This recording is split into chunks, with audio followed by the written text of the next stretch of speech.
ముందుకు ఒకవేళ వాక్యంలో నుంచి దేవుడు మాట్లాడితే దాన్ని ఎలా అర్థం చేసుకోవాలి? అధ్యాయం మొత్తం అందేనా? కాదు, నీతో మాట్లాడినే కొన్ని స్పెషల్గా నీకు ఓపెన్ అవుతాయి, అవి నీకు అవుట్ అవుతాయి, మిగిలినవి బ్లర్ అయిపోతాయి. నువ్వు ఆ మాట తీసుకోవాలి. ఫస్ట్ ఏం చెప్పాడు? ధైర్యం చెప్పాడు. నా సేవకుడు అయిన యాకోబు భయపడకము, ఇశ్రాయేలు విస్మయం అందుకు అన్నాడా? రైట్, అయిపోయింది. 18వ వచనం చూడండి.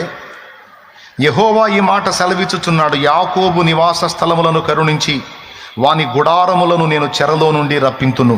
చెర అంటే బంధించబడిన స్థితి, తాకట్టన్నా కూడా అదే. దేవునికి స్తోత్రం.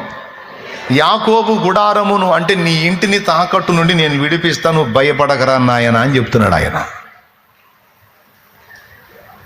నువ్వు దాని గురించి దిగులేసుకుంటావు ఎందుకురా? నువ్వు లైన్లోకి రారా, మొత్తం నేను చూసుకుంటా. నీ విశ్వాసాన్ని క్రియగా మార్చురా. ఒక్క అడుగు వేయరా, నన్ను నమ్మి నేను నీకు ఎలా తోడై ఉంటానో నీకు చూపిస్తా. సాహసం చేయరా, విశ్వాసంతో సాహసం చేయరా. ఒకవేళ నిజంగా పిరిగిబారి నేను అధైర్యపడి వెనకడుగు వేస్తే ఇంత కృప ఈరోజు కోల్పోయేవాడిని నేను.